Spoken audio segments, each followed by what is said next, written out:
இருக்கின்றன. அதில் மிக முக்கியமாக நம்ம பார்த்தோம்னா நம்முடைய மிக முக்கியமான ஒரு போர் விமானமாக இருக்கக்கூடிய ரஃபேல் விமானம் சாகசத்தில் ஈடுபட்டு போச்சு.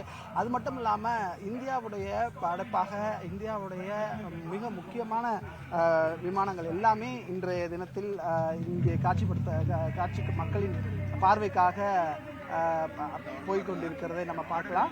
இப்பொழுது கூட மிக MU-30 என்கிற அந்த விமானம் மிக உற்சாகமாக வானில் பறந்து செல்வதை நம்மால் பார்க்க முடிகிறது. இது போல பல விமானங்கள் அடுத்தடுத்து வர இருக்கின்றன.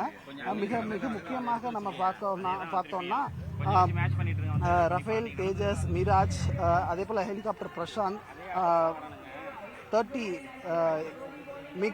மியோகான், MiG-29 இந்த விமானங்கள்லாம் இதில் பங்கேற்க இருக்கிறாங்க.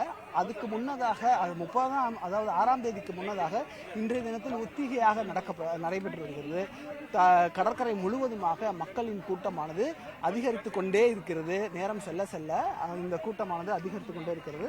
சரியாக 1 மணி அளவில் இந்த வான் சாகச நிகழ்ச்சிகள் நிறைவு பெறும் என்று எதிர்பார்க்கப்படுகிறது. அதற்கு முன்னதாக தற்போது எப்படி ஒரு சமூக விரோதிகள் மூலமாக மக்கள் மாட்டிக்கொள்ளும் பொழுது அவர்களை மீட்கக்கூடிய வகையிலான தத்ரூபமான நிகழ்ச்சிகள் எல்லாம் நடைபெற்றது. அதன் தொடர்ச்சியாக தற்போது விமான சாகச நிகழ்ச்சிகள் நடைபெற்று வருகிறது.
என்ன சொன்னாரு லொகேஷன் பண்ணுங்க.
மற்றும் 2 மிராஜ் 2000 கொண்ட நட்ராஜ் ஃபார்மேஷன் உங்களுக்காக.